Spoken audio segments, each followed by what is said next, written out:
Hey everybody, so I am back for my 30-week update. Today is Saturday, March 29th, and I am 30 weeks and 3 days pregnant today. I don't have a whole lot to tell you guys about. Mostly everything has stayed stable the past couple weeks. We had another episode of bleeding last night, but it was very minor. It was actually a little bit more blood than I had the first time when they put me on the monitor and they infused me with fluids to make sure everything was okay and that I wasn't going into preterm labor. But when they put me on the monitor last night, there was no contractions. Everything seemed normal. The baby was very happy. She wasn't under any stress. So they monitored me for about 4 hours and then it was good. So no worries there. I mean, they did say that, with the rupture, it is expected that I'm going to have some bleeding episodes, and it does seem to happen like once a week. And it's, the nurses have been all very cautious and just want to make sure that it's not leading to anything. But everything seems to be fine. I am having some preterm labor symptoms, but all in all, they're pretty much still normal, like just tightening. I started feeling some menstrual type cramps. I don't know if I would really say what I would feel in a normal period, not like that, but just a little bit of some cramping. And I did mention it to my nurse, and she said, okay, we'll keep an eye on it. They kind of look for a combination of things happening at once. So if one's happening and then the other one's not happening, then they're not really going to be too concerned, but they're kind of looking for everything to kind of all come together. One of the big ones that they mentioned was if I start having back pain that comes around to the front, then that's kind of like a big one, and I haven't had that, so that's good. I had my shower last Saturday. Unfortunately, no, I was not able to actually leave the hospital and go to it, but I was able to FaceTime in. My husband took my place and did all the opening for me, so I watched as he opened. He was very good about holding things up and showing me, and then after they passed the iPad around to all of the guests, and I got to say hello and thank them for all coming to the shower. So that was really fun and exciting, and I appreciate everything everybody has done for me. And my sister-in-law, Michelle, thank you so much. Everybody said it was so beautiful and such a wonderful time. I know that you and my aunt put it all together, and I thank you so much. I wish I could be there, but I'm glad that everything came together and the best was made of it. And I'm working on my thank you cards right now, so expect to get those in the mail soon, and really cool. And then I had several guests that came over after the shower to see me in the hospital, and also John's sister came up to visit, Debbie, and that was so awesome. I haven't seen her in a long time, over a year, so that was really nice, and she brought lots of wonderful gifts from her and John's other sister, Janice. So thank you guys so much for your gifts. Thank you everybody for your gifts. So we're still moving forward for our target of 34 weeks pregnant to do an induction or a C-section depending on how things turn out. So right now I have a little countdown clock on my phone. So we are at 24 days, and that is 3 weeks and 4 days until our goal day, so April 23rd.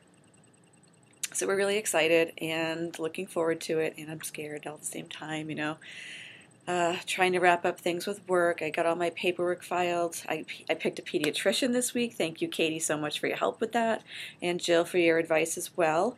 I ended up going with the same one that Katie uses, which is great. Always good to have somebody that's using a doctor so you know what their experiences are. But even better, he was actually a NICU doctor at this hospital that I'm at right now for a while. All the nurses here loved him. He's the best choice for us because he does have experience with any sort of NICU issues that she could have. So that's good to know. And he'll be able to help out with her here and then after. So it would be a really good transition. So I'm happy I got that done. And yes, like I said, I'm getting my paperwork filed with work so I can get my maternity leave all set up, and we figured out that I'm going to have 14 weeks, which is wonderful. So I will go out on April 23rd as long as everything goes as planned, and then I'll return to work August 3rd or 4th. It's like the first Monday of the month. I technically had like 3 days at the end of the month that wouldn't be covered, but I can take unpaid time, so I'm just going to wrap up the rest of the week. So I'll take 3 days unpaid. So I'll have 14 weeks and 3 days. I had another growth ultrasound yesterday, and she was measuring, well, I'm sorry, it wasn't growth yesterday, it was a week ago.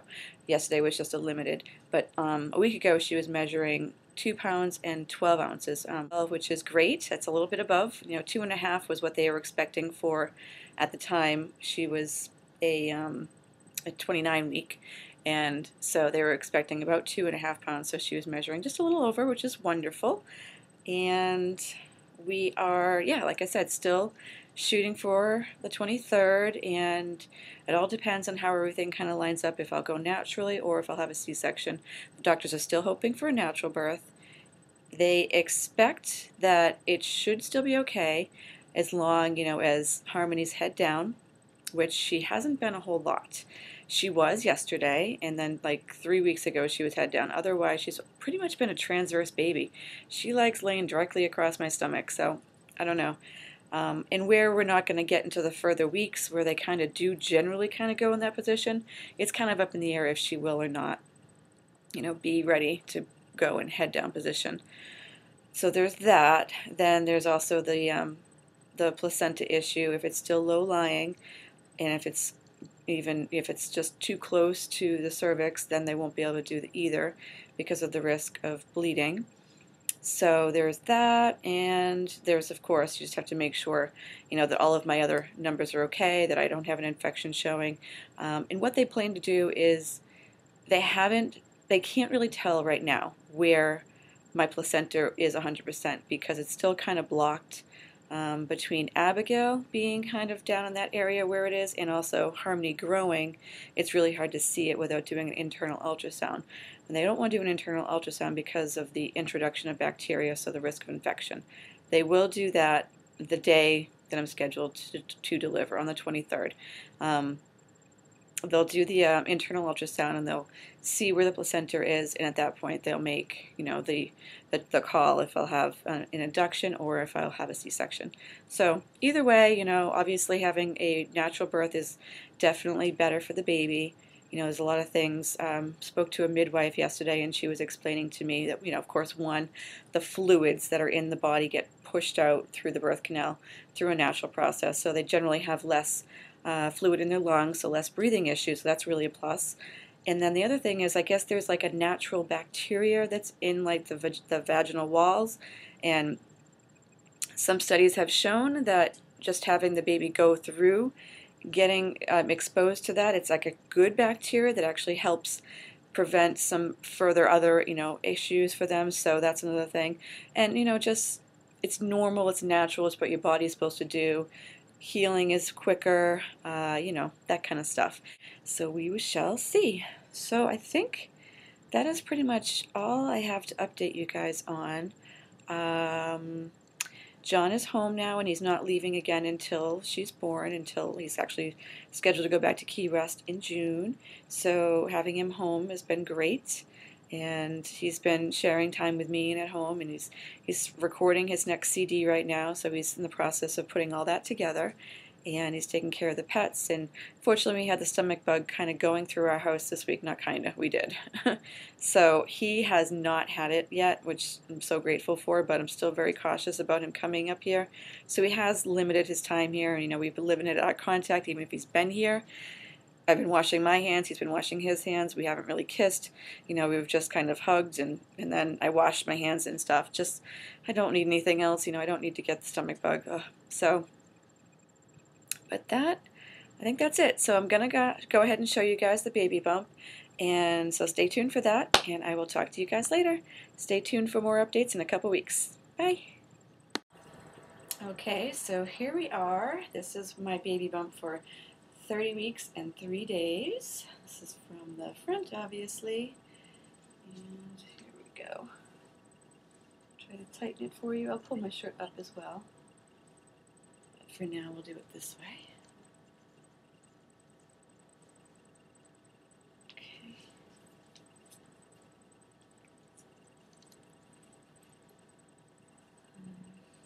And this is not a maternity shirt.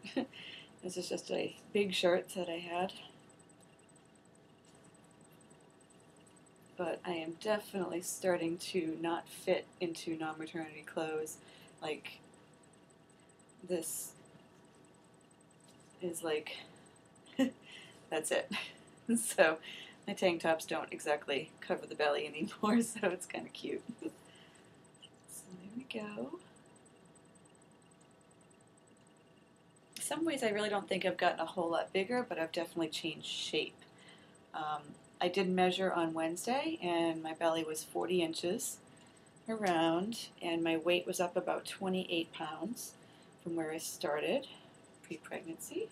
So yep, there you have it. And my belly button is, well, let's see. Yeah, right now it's starting to pop a little bit here. It's still not 100% out there, but it's definitely starting to pop out. And the linea nigra is starting to get a little darker up here, and it is definitely crooked. Like it goes kind of off to the side, but it's not that dark. I mean, I'm very fair skinned, so that's kind of nice. I don't think it's going to get that dark, but it goes away after anyway. Still don't have any really big visible stretch marks, so that's a nice thing. You know, and I'm not going to get to 40 weeks, so I might not get them. So that would be really cool. So there you go. So thank you guys again for all of your support and for tuning in. I will update you guys again in a couple weeks, and maybe I'll do a video here and there if anything happens, but there's really not a whole lot to update on otherwise. So thank you guys. I will talk to you guys later. Bye.